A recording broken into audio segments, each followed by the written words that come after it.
US edition. In sunny Los Angeles, we meet America's top Koreans. James Yu, founder of Koream, a window into Korean life in the US. C.S. Lee's inside scoop on Dexter, revealed for the first time on Arirang. Here in Washington, D.C. Then we go to Washington to speak of freedom. A modern hero's take on human rights today. Tai Soon Burgess, an Asian American dancer, speaks to the world with his body. In the city of cities, New York, New York. Korean food wins over New York's trendiest diners.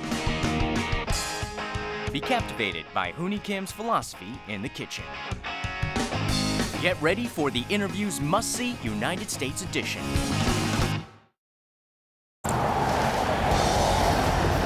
Welcome to The Interview. I'm Susan Lee MacDonald. Today's guest is a renowned choreographer and performance artist, Tai Soon Burgess. I'm in front of his house ready to meet him for an interview, and I can't wait for you to explore the world of modern dance with me today. Come on and take a look at where I'm going. Hi, Dana. I'm doing great. So great to see you. Good to see you. Thank you. So great to see you guys. What a great home. Thank you. Tai Soon Burgess is an internationally renowned choreographer. Born to visual artist parents, Dana was exposed to creative art from a young age. While his brother showed talent in visual arts, Dana became immersed in dance. Dana began ballet relatively late in high school, but he consistently built up his own dance language through dance and Asian history studies at the University of New Mexico. He was particularly interested in Asian American identity, and his portrait was featured in the exhibit What is an Asian American at the National Portrait Gallery. He is currently working to train the next generation of great dancers as a dean at George Washington University and as the head of Tai Soon Burgess and Company. Meet Tai Soon Burgess, who has found happiness in his dance and with his partner, performance artist Jameson Freeman, on today's interview.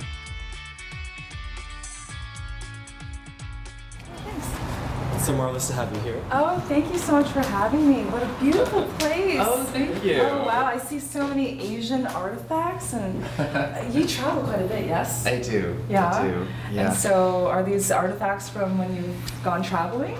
A lot of them are, and Yeah? then some of my family, and yeah. Wow. So. Wow, there are some really interesting pieces. What's this? Oh, these are actually from Peru, from a town outside of Cusco, sort of near Machu Picchu.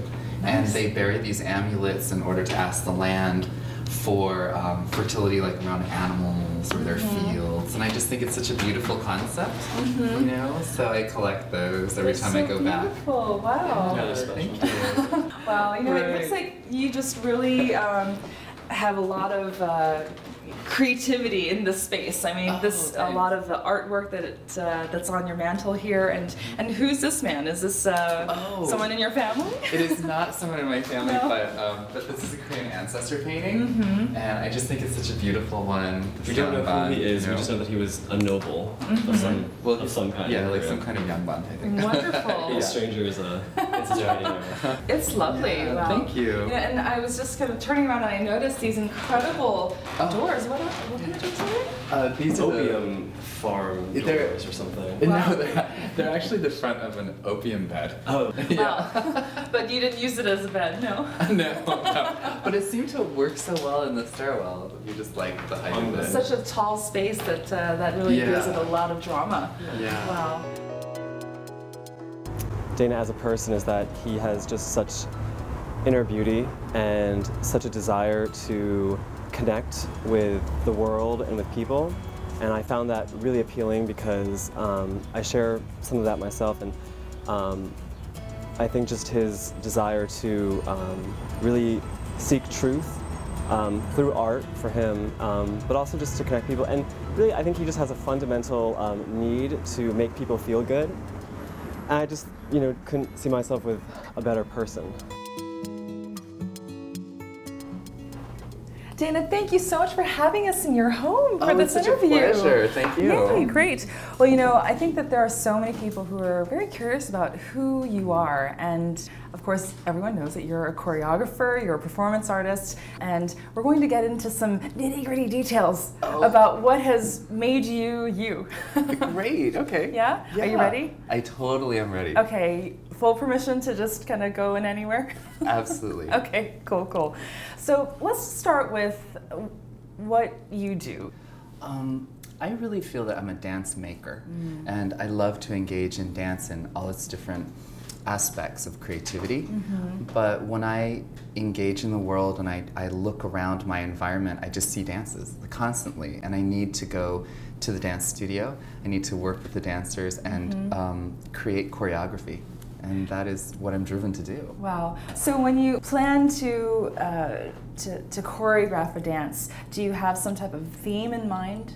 Or does it just come by some other inspiration, like a music that you hear? Yeah, you know, I usually have a theme in mind. And it's interesting, like I talk to a lot of people, and I also read a lot too about different stories, personal stories, historic events, and I research those, and then I decide upon the theme of a dance. And then that really helps form what the movement vocabulary is going to be like also. Okay. So if the dance is about a very difficult situation emotionally, then that movement isn't going to be like jumps and leaps and turns, and you know, happy movement is going to be really pulled into the body and much more controlled.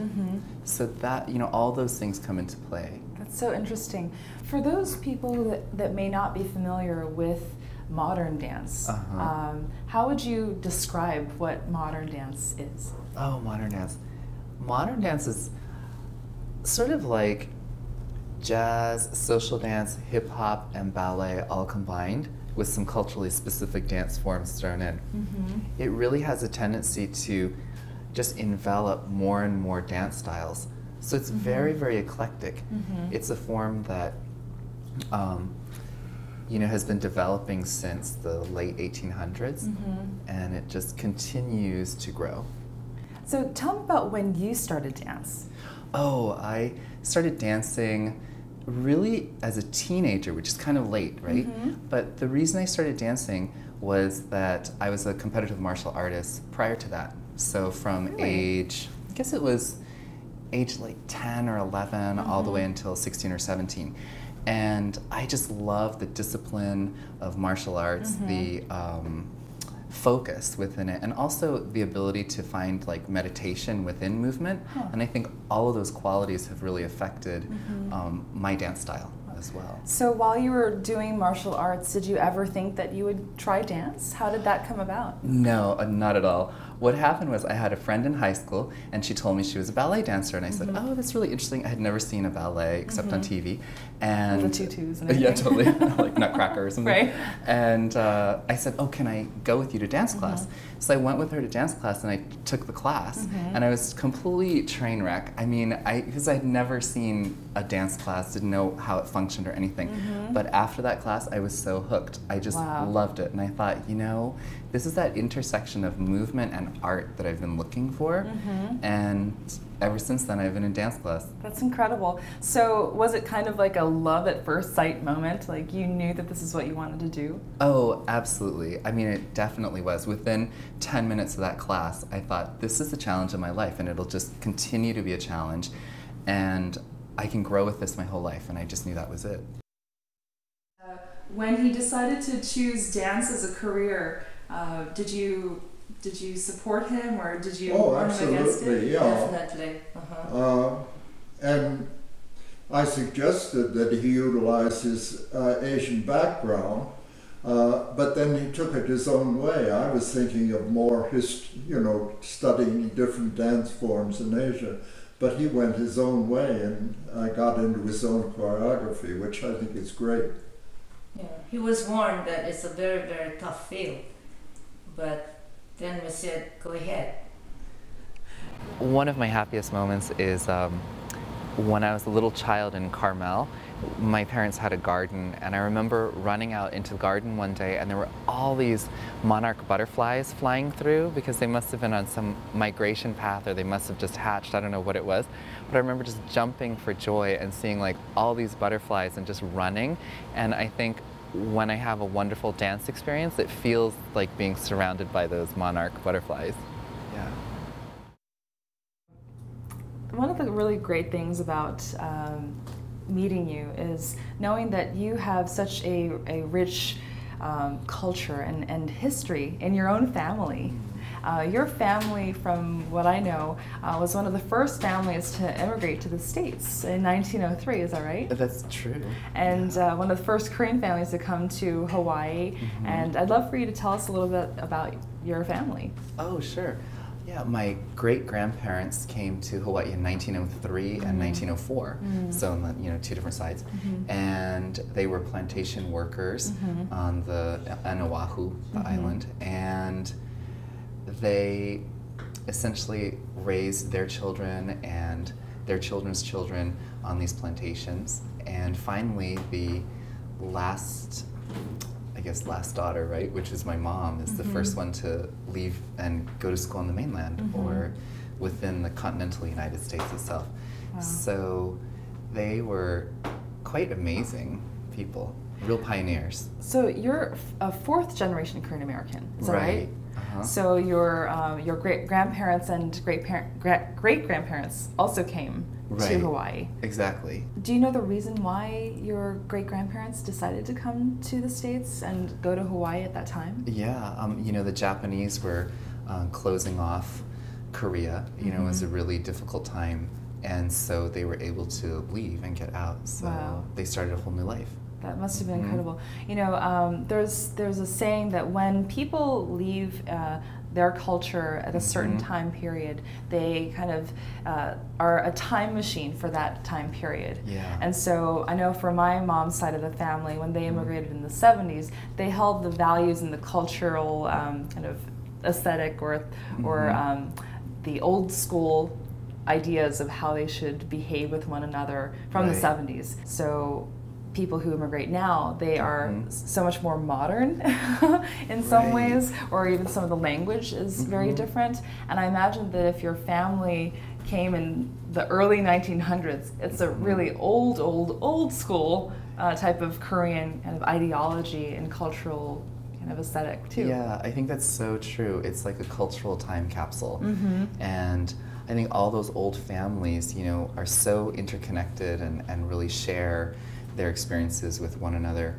And I think it's really based on extremely hard work. It almost has a Confucian value system, that is the kind of underscore of the whole thought process of all those families. And your parents decided to move there after having lived in Carmel, California, right?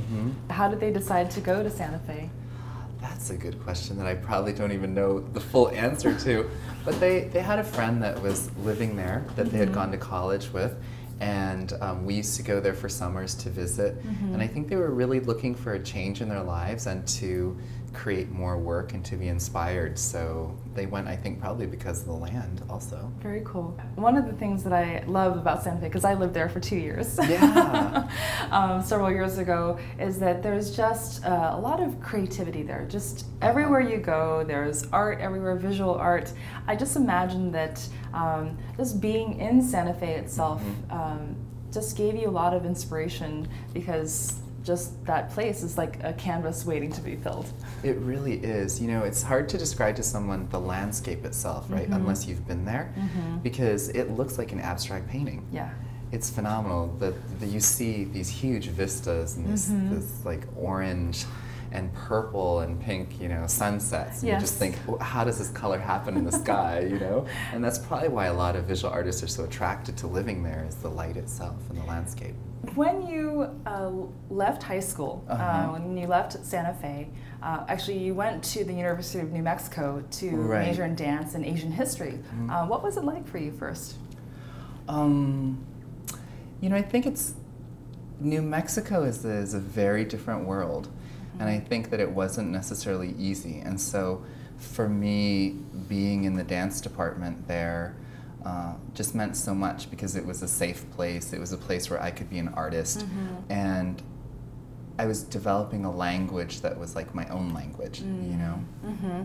And what were some of the classes that you had to take as a dance major?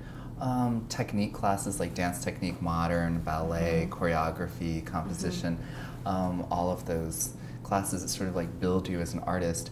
And then I went to George Washington University and I got a master's degree there, really focusing on making dances and being able to teach better. And I focused my thesis on developing an Asian American aesthetic in dance.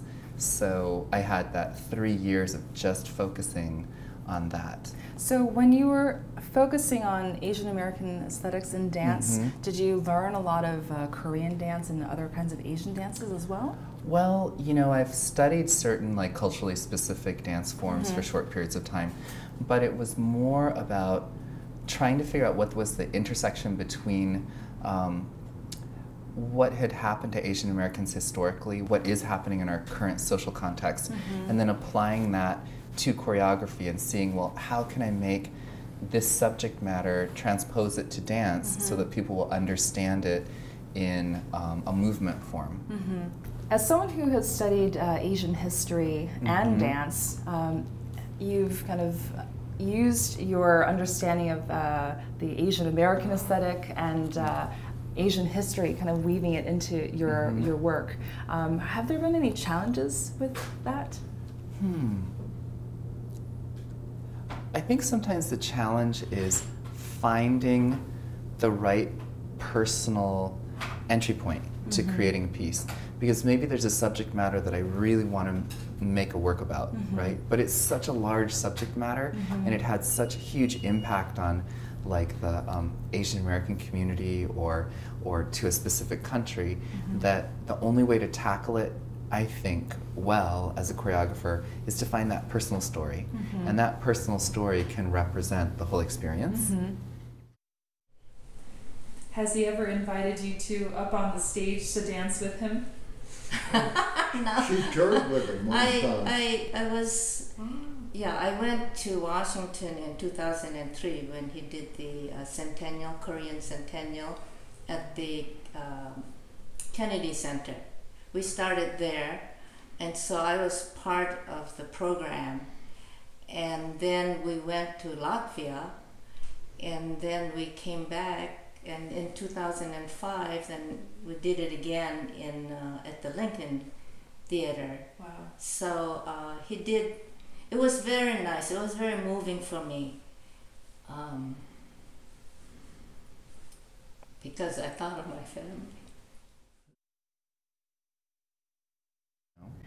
Now, for quite some time, you have been working as a cultural envoy for the U.S. State Department, and I think that's just incredible. I mean, you must be so proud. Your parents must be so proud of you. My goodness, and that's such an honor. And I'm just curious, how did that come about? I mean, I don't doubt the fact that you are extremely talented, and that's why, and you absolutely deserve it. But how did that come about? You know, there's so many things in my career that were not planned. Yeah. There are just these like moments of, you know, miracle moments.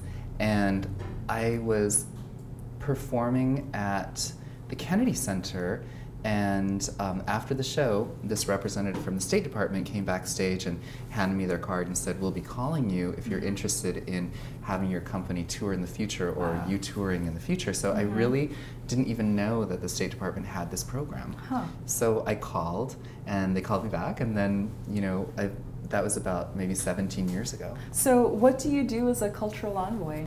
As a cultural envoy, I go to different countries, and I really immerse in the community, either myself or with my company, and perform, teach classes, really build friendships with other artists, with students, with the community in general, and, you know, try and let people know all over the world that you can be a creative artist in America, and that America doesn't necessarily, not everyone is like blonde and blue-eyed, and you know, but that actually they see our company and they go, oh, are you all Americans? And we're like, yeah, we all live in America. And so that's interesting too, like even just our presence sort of is... Helps educate people. Helps educate, yeah, exactly. That's incredible. So during the 17 years that you have traveled around the world, you've gone to some incredible places, right?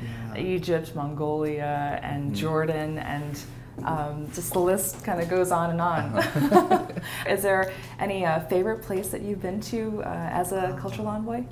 You know, I love Peru. I think Peru is amazing. It's a very spiritual place. It has incredible long history, and so I've been all over Peru on different tours. The company's been there 4 or 5 times. Wow. And the artist community is very vibrant there.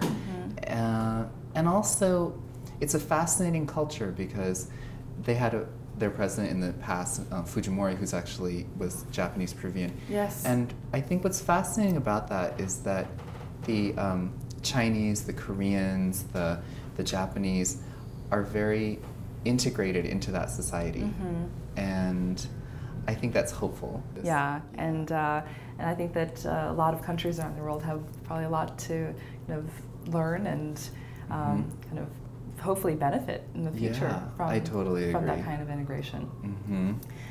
So you've traveled all around the world with your company. So let's talk about your company. The Dana Tai Soon Burgess and Company is, what, 20 years in the making? Yes, 20 years old. Wow. Yeah. That's incredible. And it's specifically kind of geared towards helping people see Asian Americans and new Americans in a modern dance and contemporary setting. Is that right? Correct. And I think that what's so exciting about it is that there are so few arts organizations, right, that just take on that vision or that mission. And with our company, because we're so active in its modern dance and we're always making more dances, we can continually explore where Asian American consciousness is going. You know, it's not stuck specifically in one repertory dance from like 100 years ago or 200 years ago, but you know, we're always expanding and changing, and our stories are always changing, like what excites us, what is difficult around us, you know, what we love, all those things. And so it's a great platform to continue to explore that. So how do you select your dancers? What type of audition process do they go through? Do you just have auditions every couple of years? Our audition process is very different. I usually invite a dancer that I've seen to come and take a company class. And then I ask them to take company class for about a month before they become an apprentice, and then from there they move into being a company member. But the reason that I do that is that we're such a tight-knit group of people. I also want to see if their personality will mesh with everyone else, and also see sort of what their story is, because so much inspiration comes from their stories and how open they are about their lives too. So bringing in a new member, you know, it's a big risk, so I always want to make sure I'm doing the right thing. We visited Dana Tai Soon Burgess's office and rehearsal hall in Washington, D.C., where so many of his works were born. Dana stands in the hall thinking of the most appropriate movements. The music starts and the rehearsal begins. The room falls silent and serious as people watch the rehearsal.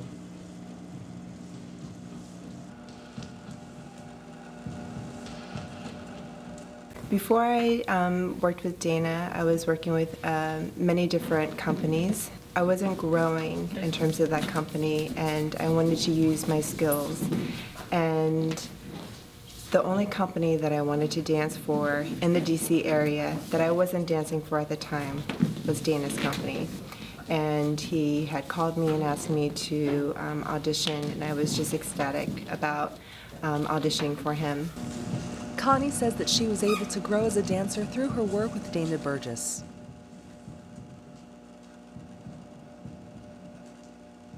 It is his ability to see the talents of each dancer and encourage growth that makes him a great dancer and a great leader. It takes between 6 months and a year to complete a work. Dana pours time and thought into each piece to perfect every detail. He cares for each piece like a loving parent, and that is what makes Dana a true artist in his colleagues' eyes. In a lot of Dana's work, he incorporates multimedia work, design, projections, video, and the use of props and set design. And it becomes a really integral part of his way to tell his stories. Dana is a true artist. The way that he tells stories is just amazing, and the detail and the time and the research he does to actually produce a single work is phenomenal. Dana's passion leads other dancers to work harder to make each piece as perfect as can be.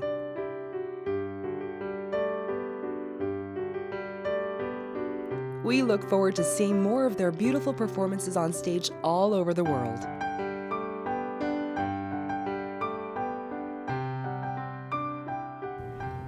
So Dana, tell me how you ended up in the National Portrait Gallery, the Smithsonian, in that exhibition of what it means to be an Asian American. Oh, you know, I got this call one day from Cindy Huang, who's Sijo is her artist name, and she said, a friend of yours has suggested I call you because all the people in that exhibit were sort of referred to her, or you know, a friend of a friend of a friend. Yes. And so she said, if you'll come to New York, I'd like to do your portrait. So I just happened to be in New York, and so I called her and she said, oh, come over to my studio now. And she just had this open room with a piece of tape on the floor, and she said, okay, just stand there. And so I did, and then she took a bunch of photos, and then I just didn't think about it again. And she just said, you know, my dream is to take all these different photos of Koreans around the world and on that spot. So, so all of a sudden, you know, I was walking around the exhibit because my partner had said, you know, I think you're in the exhibit. I hear you're in the exhibit or something. And so went down and saw it. And then Cindy and I just did a big collaboration in the National Portrait Gallery too. Yeah. That's incredible. I mean, you've performed all over the world, and you've been on stage, and you've also been behind the scenes, and you're no stranger to the public eye. But what was it like to be in the Smithsonian? I mean, that's like, that's something really special. It is special. I think it's special for a couple of reasons, not just personally, but I think it also is raising visibility about Asian Americans, because it's the National Portrait Gallery, but it's their first exhibition that is really about Asian Americans. Yeah. And that is extremely important. I was in the Smithsonian's in an exhibit in 2003 for the Korean Centennial that they had, which was really great, and I loved that, being in that also, because it was really traced that 100 years of the families that came to Hawaii, and then, you know. I think that there are a lot of good dancers, but what makes a great dancer is it's an intangible quality, and sometimes I think it's a past life quality. You know, it's almost not trainable or teachable. It is an essence that you are just drawn to them because of their charisma and their energy on stage, and they might do a slightly different timing or nuance the movement differently, and they just catch your eye, and they're an intriguing person. And that makes greatness. And I think when I see great dancing on stage, you know, I'm so appreciative and touched, because dance is so ephemeral. It's there for just a fleeting moment, and to be able to witness greatness is amazing. Yeah. Doing dance as a career, I think, takes a lot of bravery, because it is a creative endeavor, and you have to live in your heart center to be able to be genuine and true to dance.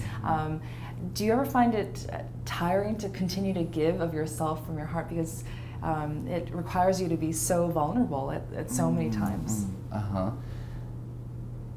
I think that I definitely have to have moments to rejuvenate and sort of go away. And I have moments where I'm just working on new dances, teaching, you know, working on the business, etc. And all of a sudden I just have to stop for like 3 weeks, and the only way I can stop is to actually like leave town and just go and sit on a beach or go, you know, sit somewhere and just think, and that's when creativity comes back. Because I think that we, you know, carry with us this bag that just can be depleted, right? And so you have to refill it. Yes. And in order to give more. Yes. Yeah. Just recharge that battery so Absolutely, that you can really get refreshed.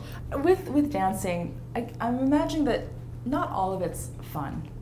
That there must be some downside to dancing, as any career. Even as much as I love broadcasting work, you know, not everything is always happy. There are always some areas of stress. What would they be for dancing for you personally? I think it would be fatigue. You know, it's like having these schedules where you're taking a dance class, you're at a rehearsal, the next morning you're at another rehearsal, or you're at another job. Then around showtime, you're in the theater maybe at 8 a.m., getting out at around midnight for like 3 or 4 days in a row. So it really is that. And I think for a director, that then gets compounded with needing to make sure that the health of the business is going well, because every one of those dancers now represents somebody that you have to take care of. And so that's, it's a lot. Yeah. So that's the downside, but the upside is that every one of those dancers that you're taking care of and every piece of art being made is satisfying, you know? Of all of the stories that you've created and all the dances that you've created, if you had to pick the top 3, what would they be? Oh, the top 3. Yeah. I would pick Becoming American, which is about one of our dancers who's a Korean adoptee. I would pick Island, about Chinese immigration in the late 1800s, and I would pick Charlie Chan and the Mystery of Love, which is this autobiographic piece. And I felt like it was such a, it took me like 20 years almost, you know, to finally do an autobiographic piece, because I was doing everybody else's stories and, it, you know, sort of avoiding my own probably. And it was a huge, I think, moment of creative growth. Wow.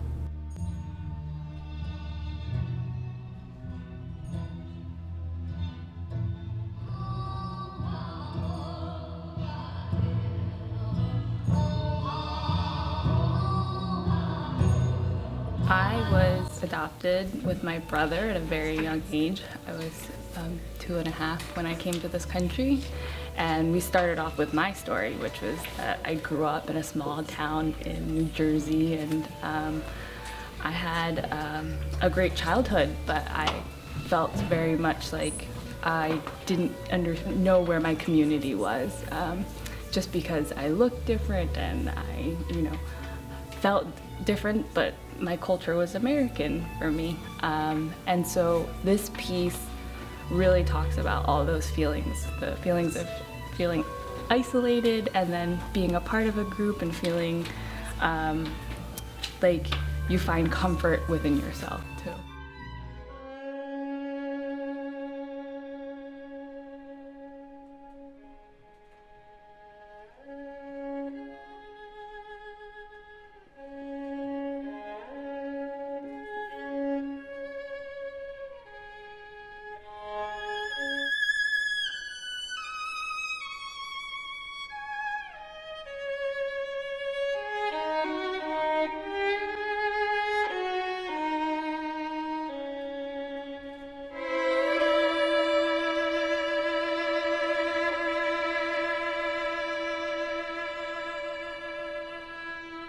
Alma mía, oye mi bien, ese tu rebozo verde mar, aquel que para ti tu sagalejo tiene el reflejo de mi pasión, rojo de sangre y de amor.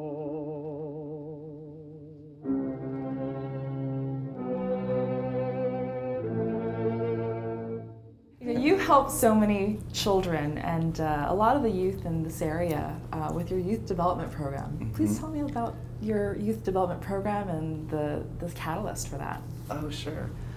I'm really proud about that program, and I think it was developed because of the way I grew up. Like, I wish I had a program like that. And it is a program that brings together high school students who are of different just Asian and Asian American backgrounds, and it's like a peer mentoring group. So they come together a couple times a week and talk about subjects that they're interested in. We talk about identity, and then we do video projects. And I always have them choose, like, what video project would you like to do? So for instance, one time they did an identity video, and they just talked about like who they were, what their identities were, and then they want to do a music video. So they played all the instruments, they sang, they wrote the song, and yeah, they're incredible. So creative. And this last video is very interesting because I think it's much more rich and vulnerable in a sense in terms of what they're talking about, about their identity, about fitting in as an Asian American. We have a lot of actually Amerasians also that is becoming a really large population in Asian America, right? And so it's great to talk to them too and hear about, you know, do you feel like you're stuck in two worlds, or are you, you know, feeling good about, you know, how the outside world sees you versus how you might feel inside about yourself. So we ask all those questions, and they are great, great kids. Oh, that's so great. How did you decide to start that program, and do you receive some funding from some other organizations for that? We receive funding from the Mayor's Office on Asian Pacific Islander Affairs, and also from Wells Fargo, which is great. And that's a huge bank, and they're just giving you all grants, or just a grant. So it's so nice, and we're really, you know, I just felt like it had to be started, and we would find the funding, and so it did. It's like, build it and they will come. Right, exactly. Dana, if you had to give young dancers advice about what they need to be prepared for a professional career, what would you say? I would really tell them to follow their own voice, you know, to follow what their dream is, to not put up with abusive behavior in the studio, to not abuse their bodies, because that is like their career, right? And to really get as much education as possible, to get out of the studio, because no choreographer ultimately just wants a dancer that has grown up in front of a mirror. You know, we want dancers that have experienced life and have thoughts of their own, and are also team players. Dana Tai Soon Burgess's Asian American Youth Program reflects the issues he grappled with in his own youth. Isolation and confusion stemming from an Asian American identity. Dana's understanding of these emotions is why he has kept the program running for many years. Hi, I'm Emily Taylor Fullerton, and I'm 16 years old. I think that it's really cool to be like half and half, you know, because you're a part of like two different cultures, and you're not, you know, like, I think it's cool to be considered two different things instead of just one.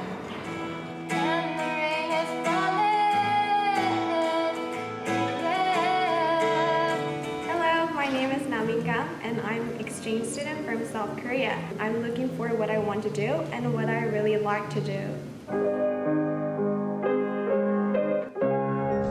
Well, I like soccer because I'm not as good with my hands as I am with my feet, I guess. And I mean, I've been playing since I was younger, so I've been doing it for a long time.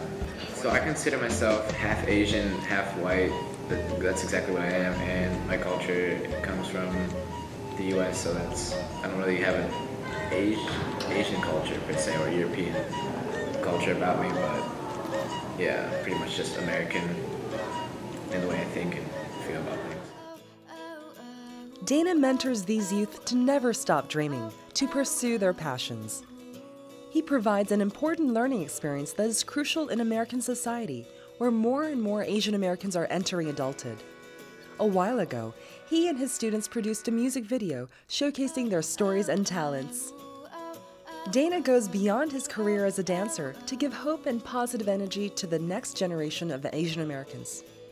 His efforts will surely become a foundation on which these youth will grow into the leaders of tomorrow's America.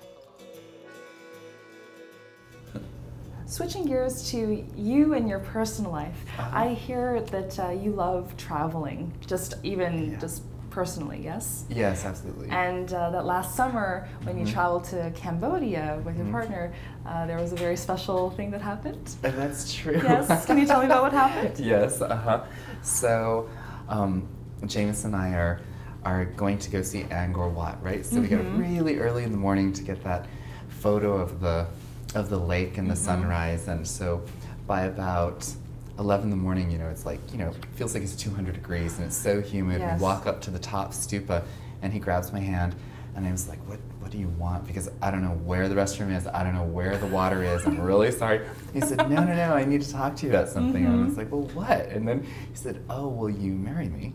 And so I just looked at him and I said, well, of course. There was no question. But it was such an amazing moment to be at that top stupa of Angkor Wat. It was just energetically amazing. So. That's incredible. Wow. Yes, I'm so lucky. Yes, and he seems like a really wonderful guy. He is. He's amazing. Now you are a dancer, and he's also a performance artist. So you must have so much in common in that way. Yeah, we talk a lot about art, and I think it's constantly about like creativity. About what an audience member is perceiving, what we're thinking we're making, all those things. So it's great to just have a confidant like that. Are you able to give each other really honest feedback about the performances, or if there's something that you don't like about each other's performances? Can you be criticizing each other? Yeah, and I think that's all, that's part of the relationship too, is like to be honest. And I think it all comes down to whenever you're commenting about any artist's work, it's like constructive criticism, and we all need it. So, yeah. Aside from Jameson, do you have other people that you feel that you can go to for constructive criticism? Oh, I mean, my parents, of course, right? That's constructive criticism. Yes. And the dancers themselves. There's several dancers in the company specifically that I can just ask them a question like, does that feel like it's working? Does that look like it's working? Do you know what that means? And they'll just immediately respond. And what they respond with is like it's always correct. And so it's nice to have that barometer in the studio itself. Yeah. Wonderful. I have to say, I mean, I truly consider myself his #1 fan. And I'm very proud to say that. But second of all, I think that Dana is a really amazing storyteller, and I don't think that he gives himself credit for that enough, because he uses amazing mixed media and technology and lighting, and his dancers are just, I mean, beautiful and technically so talented. And I think the great characteristic that Dana brings to bear is his talent, of course, which is enormous, but also his desire to share his experiences with others, both our students and people around the world, and that energy and enthusiasm for dance and how it can express his artistic intentions, but even go transcend that sort of limited artistic domain and really communicate to everybody about what he feels and what he thinks. He has this tremendous passion for changing the world through the arts, and I think that's incredibly exciting. We're proud of him. Yeah. We're proud of him that he's done something that he wanted to do, and not many people have a chance to do that. Yes. Yeah, I think it's important for him personally and us as a family, and I think his touring is important for the country. It builds up linkages. Yes. Dana, I have a couple more questions, and then we probably have to close the interview, unfortunately. Yeah. But what are your biggest strengths? Biggest strengths? Yes. Top 3. I think generosity, patience, and love. And greatest weaknesses? Oh, pushover is one. Second guessing sometimes, and I think not visualizing large enough. And I'm constantly saying to myself, the biggest dream that I can have at this moment, there's actually a bigger one. Like there's a bigger, more expansive dream, and I think what I often feel just maybe about, all consciousness is that the biggest weakness is not being able to expand outside of our own limitations in just thought. So, yeah. Do you feel like you're very critical of yourself, or you're very supportive of yourself? Oh, I think it depends on the day. Yeah. I think I can be very critical of myself, and I fight that a lot. I think I want to really do a perfect job at whatever I'm working on, and I want everyone around me to feel great, and I want to be supportive in that way. And so I think when there are situations where I can't be there 100%, like I feel a lot of guilt about things like that. And that's very Korean. It's so Korean. We're back to the plantation, yeah. right? Absolutely. Guilt is a part of our lives. It's just like I think, I should do more. I can be more generous. I can be, all those things, run through my mind. Yeah. Exactly. Like I'm not doing a good enough job. All those things run through. And what's so nice is that I have such a supportive partner and friends and family and dancers that we all recognize that we're all human, and so we all support each other like so much. But I think that I need to probably learn to honor that in myself more. Yeah. Dana, thank you. Thank you for all that you do. Not just for our students, but for the entire Washington, D.C. community, and frankly, the whole world community. Through your artistic expression, you've reached out and touched all of us, and we look forward to you doing that for many more years here at the George Washington University. Dana, I've been asked to say a few words to you. I want to tell you that I hope you know you are so loved, of course by me, but by so many. And I am so thrilled that you are being shared with Susan's audience, so that people can just know your art and know you and know how magical you are. And you're just an absolutely marvelous and special person, and very loved by many. I mean, with just even spending this brief time with you in some of our pre-interviews, it's been so wonderful to get to know you, and I really appreciate just your vulnerability and just your generosity of spirit, and you've inspired me to just take up dance a little bit again. Oh, that's great. Thank you so much. Yeah, this was so nice. I really appreciate it. Oh, likewise. I can't wait to hear all about the awesome things that you'll be doing in the future. So we'll definitely have to keep in touch. Great. Great. Thank you. Thanks. If I was speaking to a very talented dancer that had all the, the right body type, the right training, had that certain joie de vivre, that certain something that was going to make them great, I would say that they need to not fall into